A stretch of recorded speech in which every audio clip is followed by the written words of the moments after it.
How do I think the pyramids were built? To be honest, I have no answer to that question, and anybody who tells you that he or she knows how the pyramids were built are not telling the truth, because we don't know. We don't know.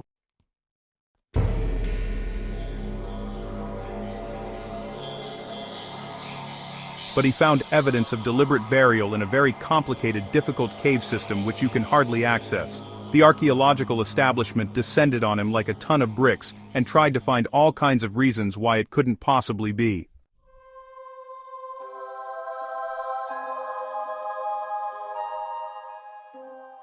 Did you know about the mysterious Osiris Shaft hidden away on the Giza Plateau?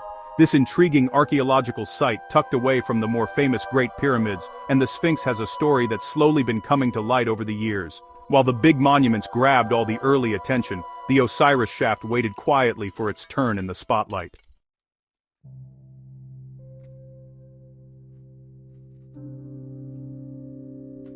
Would it be fair to say that there's an element of a rediscovery of a lost technology from the past? I think it would be fair to say that.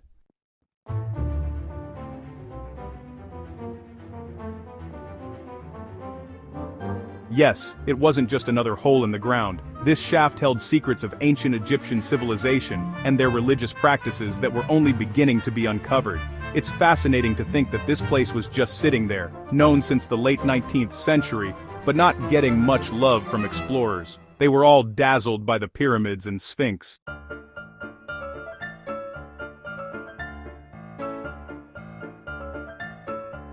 I don't know how they did it. All I know is they did it. I don't think anybody knows how they did it, how they lifted those stones, how they brought them up to that level. I think we're looking again at a lost technology. But as it turns out, the Osiris Shaft had its own tale to tell, one that required a bit of patience to fully appreciate.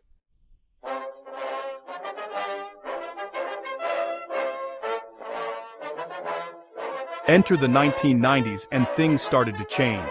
That's when Zahi Hawass, a name many of you might recognize, took the reins and decided it was time to give the Osiris Shaft the attention it deserved. Under his guidance, a thorough exploration began, peeling back the layers of its complex architecture. What they found was a marvel, a glimpse into the depth of Egyptian religious thought and engineering prowess.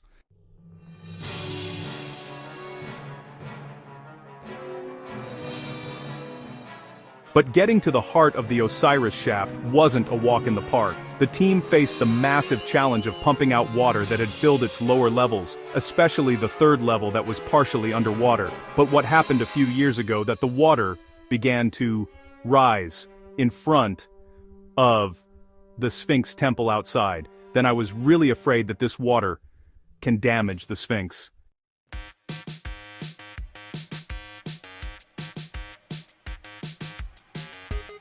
Imagine the effort it took to bring in modern pumping equipment and clear out all that water just to access the deepest secrets of the shaft. Its 3 levels diving deep into the earth turned out to be a fascinating puzzle of architecture, burial customs, and hidden treasures. The first thing that caught their eyes was the shaft's design itself. It's a marvel of ancient engineering, with each level serving its own mysterious purpose.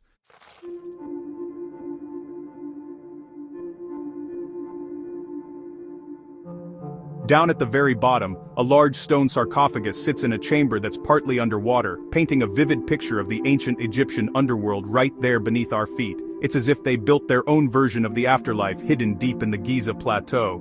But then, there's the second level with its 6 empty burial shafts. Imagine the archaeologists' surprise finding them all vacant. It sparked so many questions. Were they plundered, or were they never meant to hold anything in the first place?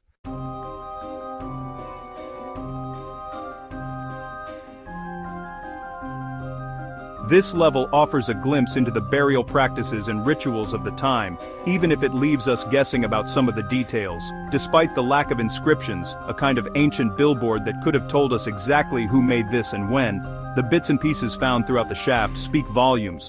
Pottery shards, fragments of stone vessels, and other small artifacts serve as breadcrumbs leading us back in time, suggesting that the Osiris Shaft might hail from the New Kingdom period.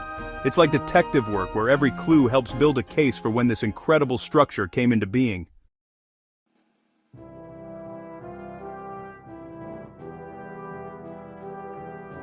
But perhaps the most touching finds were the mummified remains tucked away in the smaller chambers around that central sarcophagus.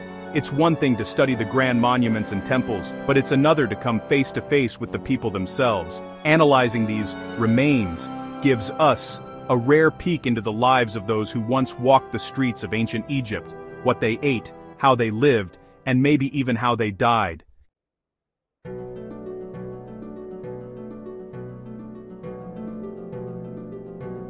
Let's talk about Osiris for a moment. He's not your average deity. He's the ancient Egyptian god of the afterlife, death, and rebirth. The story goes that Osiris was betrayed by his brother Set, leading to a saga of death, dismemberment, and a resurrection that sounds like it came straight out of a blockbuster movie.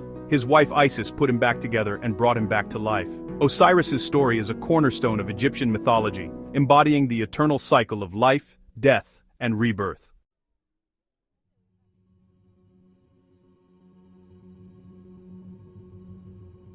And guess what? The Osiris Shaft is like a three-dimensional tribute to this epic tale. Down in the depths of the shaft, there's this chamber filled with water that's believed to represent the underworld. Imagine standing there in front of a large stone sarcophagus that's meant to symbolize Osiris's tomb. It's not just a tomb, it's a symbol of his journey through death and his role as the ruler of the afterlife.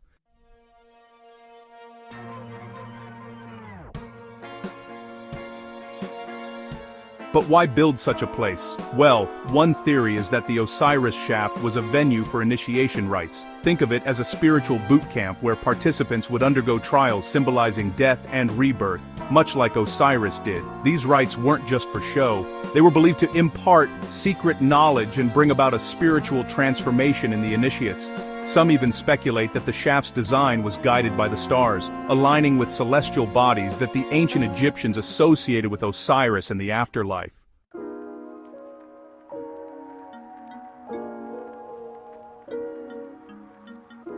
It's as if the shaft was a bridge between earth and the heavens, a physical representation of the soul's journey after death. What's truly fascinating is how the physical structure of the Osiris Shaft and the artifacts found within Echo, the ancient texts like the Pyramid texts and the Book of the Dead. These texts offer a glimpse into the Egyptian view of the afterlife, complete with references to water, boats, and yes, the significance of sarcophagi. It's like the shaft is a stone-bound version of these ancient scrolls, a tangible connection to the beliefs and rituals of a civilization long gone.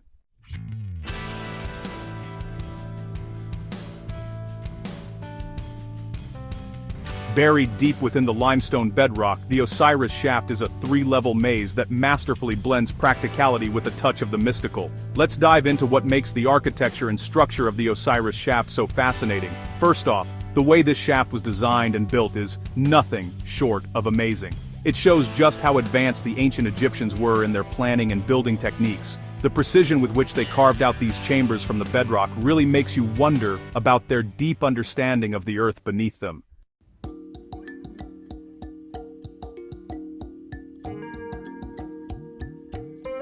At the entrance, you're greeted by a rectangular opening that starts your descent into the depths. This isn't just a hole in the ground, it's a carefully carved vertical shaft dropping down about 10 meters. Imagine the effort it took to remove all that limestone, using tools made from harder stones and metals, and even ropes and wooden scaffolding.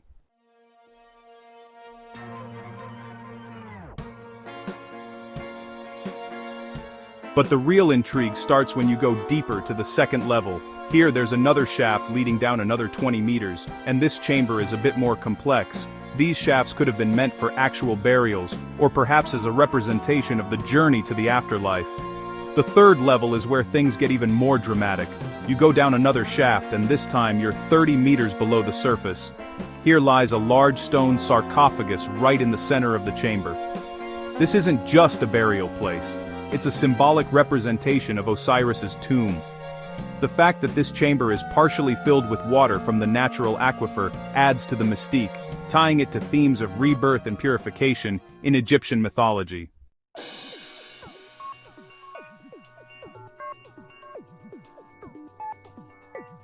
Graham Hancock is a name that often sparks lively discussion whenever ancient civilizations are mentioned. There are huge corporations that have very large investments in a particular path of technology. For somebody to come up with a whole new path of technology, well, that's very threatening to them.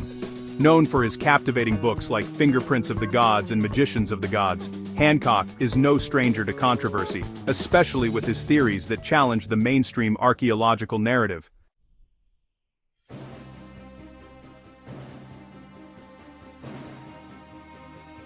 At the core of Hancock's theories is the tantalizing notion of a lost advanced civilization. This isn't just any civilization, but one that supposedly predates all known history, equipped with knowledge in astronomy, architecture, and mathematics that far exceeds what we'd expect from our ancient ancestors. Hancock might say, the Osiris Shaft, with its intricate design and possible astronomical alignments, serves as a kind of time capsule from this sophisticated society. Could it be that this ancient marvel is much older than we think, or that it was built with wisdom handed down from this enigmatic civilization?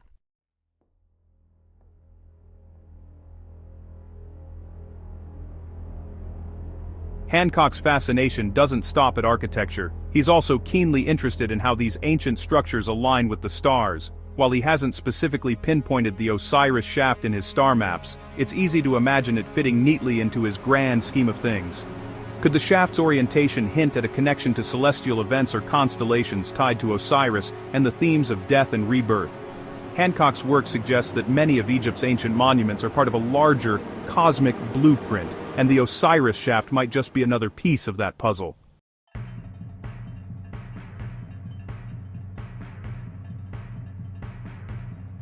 One of the more dramatic elements of Hancock's theories involves global cataclysms, particularly those caused by comet impacts around 12,800 to 11,600 years ago, during what's known as the Younger Dryas. He proposes that these catastrophic events could have wiped out the advanced civilization he theorizes about. So, when we look at the water filling the lower levels of the Osiris Shaft, Hancock might see it as more than just groundwater seepage.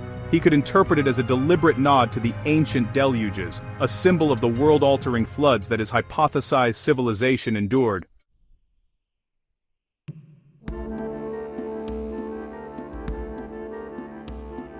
Do you think there have been multiple ancient cataclysms? This is one of the things that, the archaeologists and the prehistorians, people are looking at that have failed to take into account. Now within there could be all kinds of stuff that's not even recognized as being artificial in the sense that humans had anything to do with it.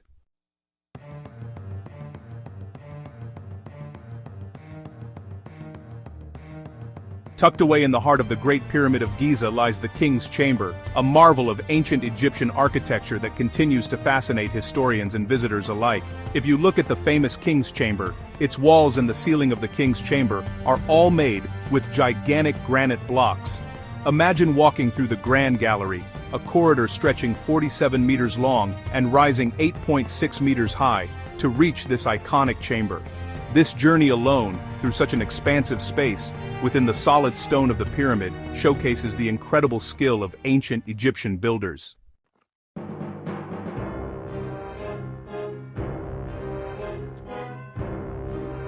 Now, Egyptologists will tell you that, they could move heavy blocks because they put them on wet sand and they pushed them along on wet sand. Well, maybe if you're just at ground level that will do, but when you're 350 feet above the ground, as you are in the King's Chamber, that won't do at all. The King's Chamber itself is a testament to the Egyptians' advanced understanding of materials and construction techniques. Carved from red granite brought all the way from Aswan, over 800 kilometers away, the chamber's very walls speak of a civilization capable of monumental feats of logistics and engineering.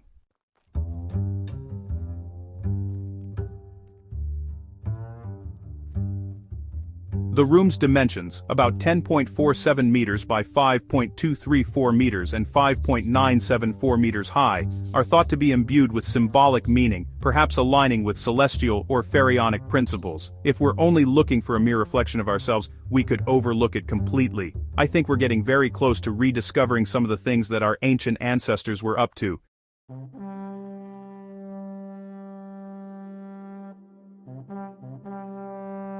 At the chamber's center lies a red granite sarcophagus, believed to be the intended resting place of Pharaoh Khufu, though intriguingly no human remains have ever been discovered within it. The sarcophagus bears marks of damage and wear, silent witnesses to the millennia that have passed since its creation. Its very presence in the chamber, given its size, suggests it was placed there during the construction of the room, hinting at the meticulous planning that went into the pyramid's design.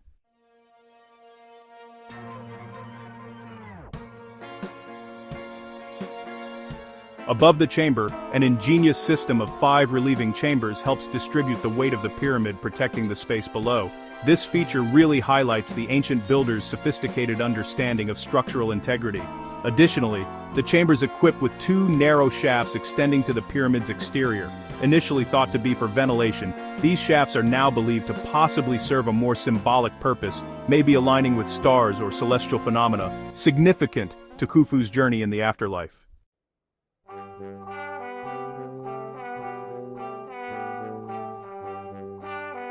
Step into the heart of the Great Pyramid of Giza, and you'll find yourself in the Grand Gallery, an awe-inspiring testament to the ancient Egyptians' architectural genius. I don't know how they did it. All I know is they did it. I don't think anybody knows how they did it, how they lifted those stones, how they brought them up to that level. I think we're looking again at a lost technology. This corridor is not just a path to the king's chamber, it's a showcase of ancient ingenuity and a symbol of the civilization's advanced engineering capabilities.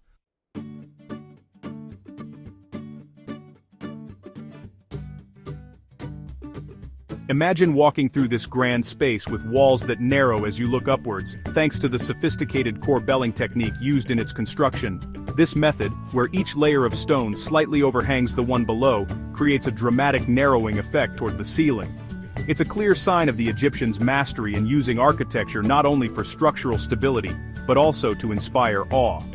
The materials themselves, limestone blocks for the walls and heavier stones for the ceiling, were chosen with care, ensuring the gallery could bear the immense weight of the pyramid above.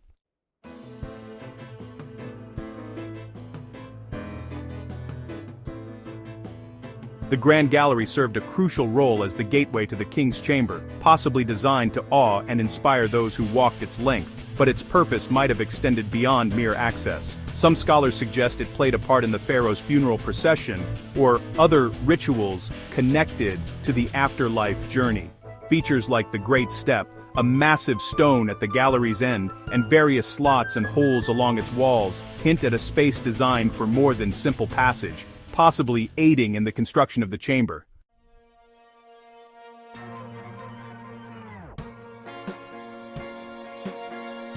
Moving on to another fascinating marvel of the pyramid, the Queen's Chamber. It holds mysteries that have puzzled scholars and enthusiasts for centuries. Despite its regal name, it's widely believed that this chamber was never intended as a final resting place for a queen. The lack of any burial artifacts and its distinctive features have sparked endless speculation about its true purpose. Positioned centrally within the pyramid, yet at a lower elevation compared to the majestic King's Chamber, the Queen's Chamber offers its own unique allure.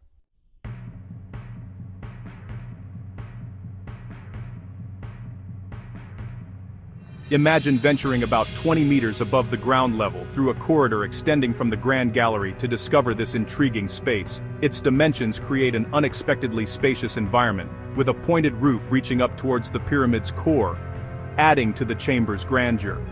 One of the chamber's most striking features is a large niche in the eastern wall, standing about 4.6 meters high. This vertical recess has baffled many. Was it intended for a statue, serving a symbolic or ritualistic purpose, or does it hold a deeper meaning related to the pharaoh's journey in the afterlife?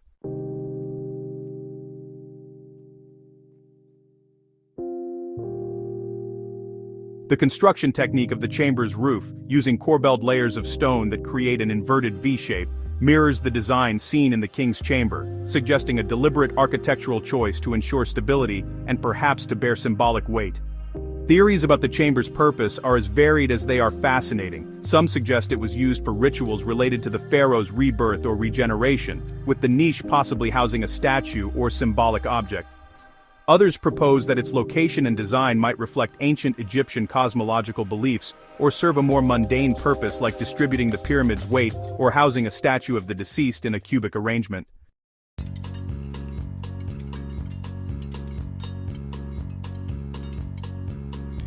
Recent technological advances have opened new doors in understanding the Queen's Chamber. Non-invasive techniques like infrared thermography and Muon Radiography have been employed to peek behind the chamber's walls, searching for unknown cavities or clues to its construction and purpose.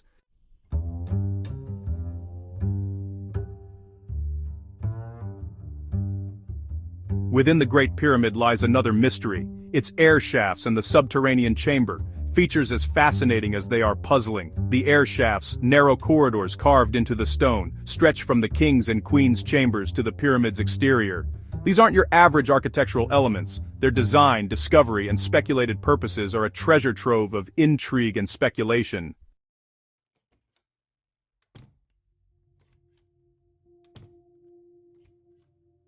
First off, these air shafts are tiny, just about 20 by 20 centimeters, too narrow for any human to pass through. They zigzag with precision towards the heavens, pointing to specific regions in the sky that held great significance in ancient Egyptian cosmology. Discovered in 1872 by the engineer Wayman Dixon, the shafts from the Queen's Chamber were a late find in the pyramid's history, adding layers to the mystery surrounding this ancient wonder. Originally, folks thought these shafts were meant to ventilate the chambers, but honestly, that idea doesn't really hold up for the Queen's Chamber shafts, since they don't even reach the exterior. Instead, the prevailing theories are far more mystical. Some believe these shafts were aligned with stars or constellations like Orion and Sirius, linking the pharaoh with the gods of the afterlife.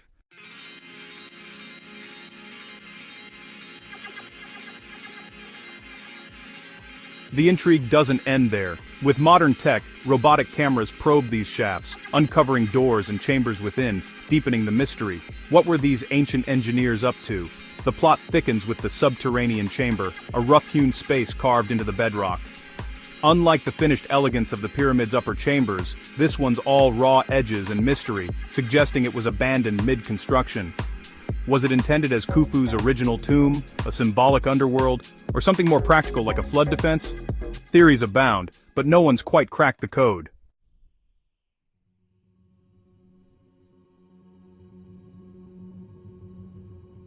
Imagine stumbling upon a hidden chamber within one of the world's oldest and most mysterious monuments. That's exactly what happened when scientists discovered the Big Void, a revelation that's as thrilling as it is mystifying. The key to uncovering the Big Void was Muon Radiography, which is basically a fancy term for a technique that uses naturally occurring particles called muons, which rain down from the Earth's atmosphere. These particles have the unique ability to penetrate solid stone, providing a way to peek inside the pyramid without drilling or causing damage. By detecting variations in muon density, scientists can identify empty spaces like our newly found void.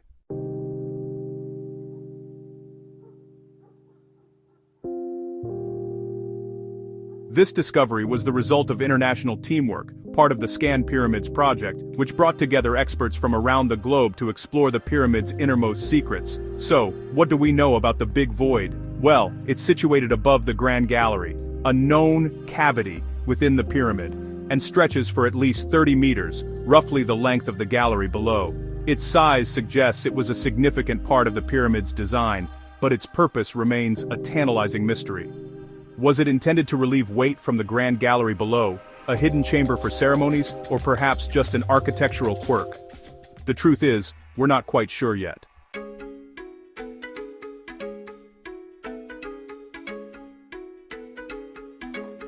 The discovery of the Big Void opens up new avenues for exploration and research. Scientists are now considering more advanced methods to study the void in detail, like drilling small holes to insert cameras or without harming the pyramid's structure. This void could provide invaluable insights into how the ancient Egyptians built such monumental structures and why they included such spaces within the pyramid's design.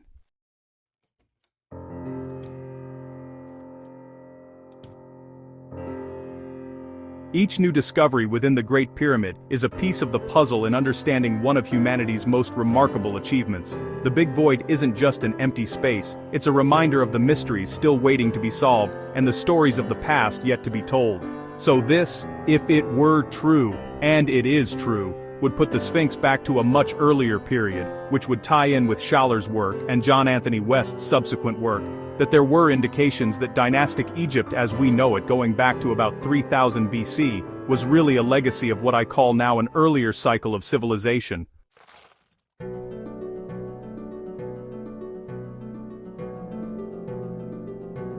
Robert M. Schoch, a geologist with a PhD from Yale University, came up with a fascinating idea in the 1990s about the age of the Great Sphinx of Giza. He noticed something interesting about the erosion patterns on the Sphinx and the surrounding area. Unlike the typical wind and sand erosion you'd expect in Egypt's deserts, these patterns looked more like they were caused by water. This was a big deal because it suggested that the Sphinx might be much older than we thought.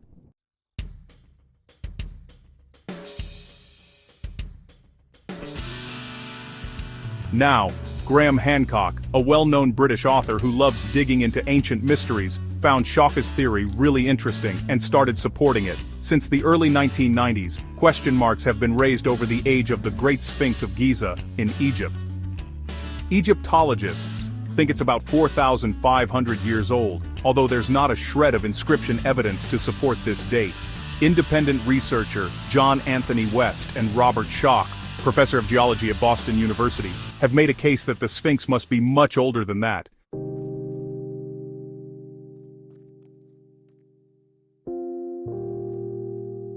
Hancock is known for questioning the usual stories we hear about historical and archaeological sites. Schoch's theory caught his eye because it suggested that the Sphinx was around during a time when Egypt had a lot of rain, which was way back around 8,000 to 10,000 BCE. This idea of heavy rainfall leading to the erosion we see on the Sphinx today is really cool, but also quite controversial. You see, traditionally, archaeologists have dated the Sphinx to around 2500 BCE during Pharaoh Khafre's time.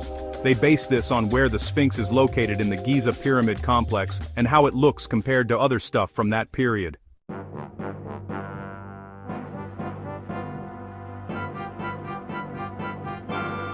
But if Schoch is right, and the Sphinx was actually built when it was much wetter in Egypt, then it could be thousands of years older than we thought, maybe even dating back to the Neolithic era. That's a pretty big shakeup in how we think about ancient Egyptian history. To put it bluntly, the Sphinx did not originate with Khafre in the 4th dynasty, and really, that was the beginning of my serious work and career looking at ancient civilization. Instead of the typical wear and tear you'd expect from wind and sand in a desert, the Sphinx had features like deep cracks, wavy lines on its limestone walls, and smooth rounded edges. These are the kinds of things you usually see with water erosion, not wind or sand.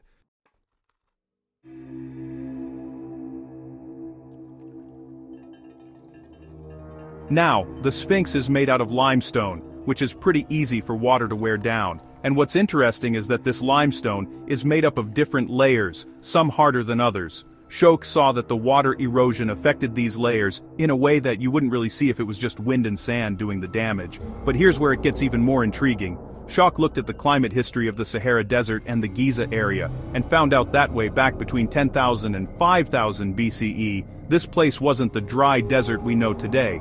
It was actually pretty wet thanks to something called the Neolithic subpluvial phase.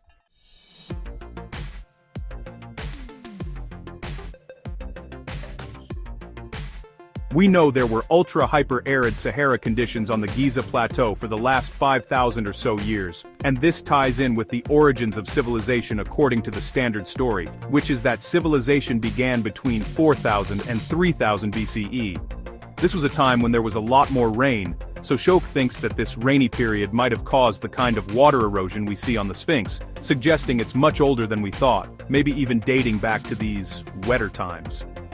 This goes against the usual dating of the Sphinx to around 2500 BCE during Pharaoh Khafre's reign, based on its style and where it's located in the Giza pyramid complex. Schoch's idea definitely shakes things up in terms of how we think about the Sphinx's age.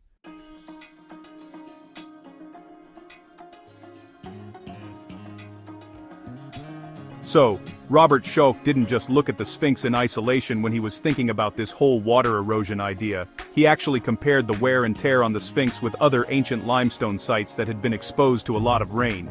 This was his way of checking if what he saw on the Sphinx matched up with known patterns of water erosion elsewhere. It's kind of like looking at different worn-out jeans to figure out if they got ripped from climbing trees or just from washing them a lot. He found sites with a clear historical background where they knew for sure that rain had done its thing over the years. When he looked at these places, he noticed that the erosion patterns were quite similar to what he was seeing on the Sphinx. This honestly kind of bolstered his argument that the erosion on the Sphinx could really be from water, not just wind or sand.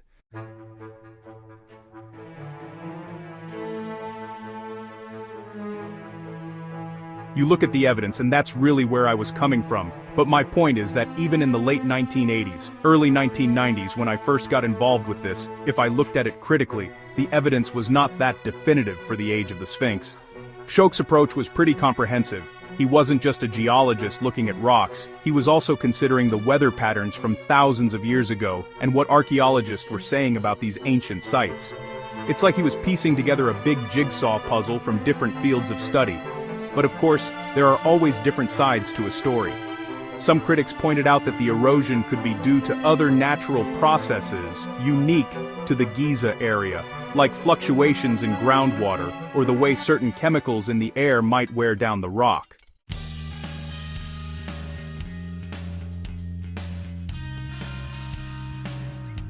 Graham Hancock has this really intriguing idea about an ancient civilization that he thinks existed way before the ones we usually learn about in history books, like the Egyptians, Sumerians, and the Indus Valley folks. He reckons this civilization was around many millennia earlier, and that it might have been wiped out by a huge comet impact around 10,000 BCE. Imagine that, a whole advanced society just gone in the blink of an eye, leaving only bits and pieces behind.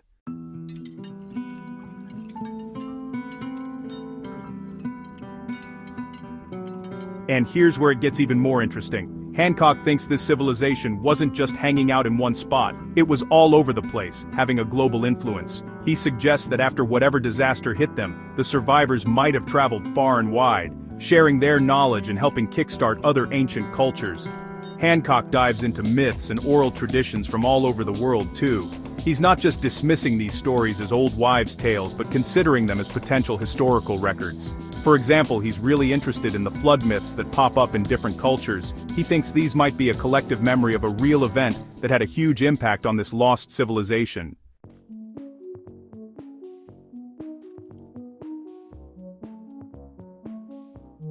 The best explanation is that floods of icy meltwater released by the heat and kinetic energy of the impacts flowed off the North American ice cap and into the Atlantic Ocean, where they interrupted the Gulf Stream, a key element of the central heating system of our planet. Hence, the sudden and dramatic cooling. Now Hancock is big on astronomy. He points to how some ancient structures like the Giza pyramids and the Sphinx line up with certain stars and constellations.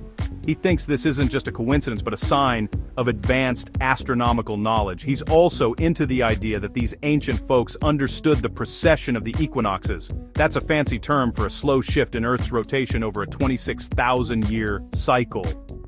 If he's right, it means they were way ahead of their time in understanding the cosmos.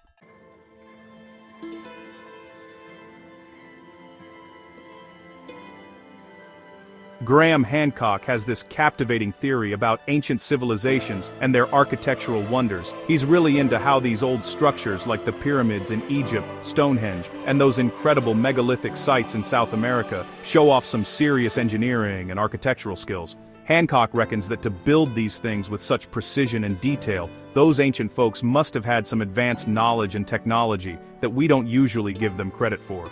Take, for instance, the way the stones are cut at Pumapunku in Bolivia.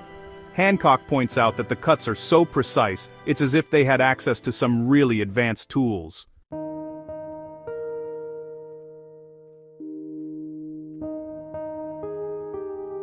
And when it comes to building massive structures, he's all about the techniques they must have used. He's amazed at how accurately these huge stones were fitted together, often without any mortar, and wonders how on earth they moved and positioned stones that weigh several tons.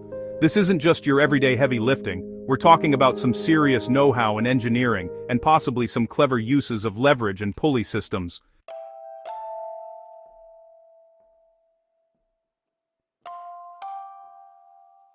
Now, he doesn't stop there. He's also fascinated by the mathematical and geometrical knowledge that these structures reveal. He talks about the use of the golden ratio, pi, and precise angular measurements, which shows a sophisticated understanding of math and geometry. Like, take the Great Pyramid of Khufu. Its alignment, the way its base is perfectly level, and the precise angles of its sides. Hancock sees this as evidence of a much more advanced understanding of geometry and engineering than we might think.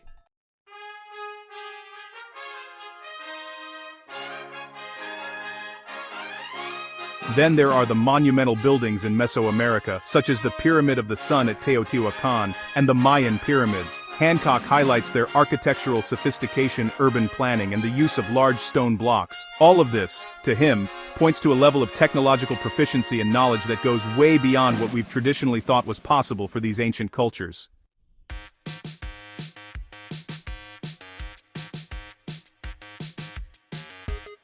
In a nutshell, Hancock is looking at these ancient structures and saying, hey, there's more to the story here. He's suggesting that these civilizations had a depth of knowledge and skill in construction, engineering, and mathematics that challenges our conventional understanding of ancient history. It wasn't something the Maya made up. The Olmecs used that same symbolism, so the Mayan calendar is actually an Olmec calendar,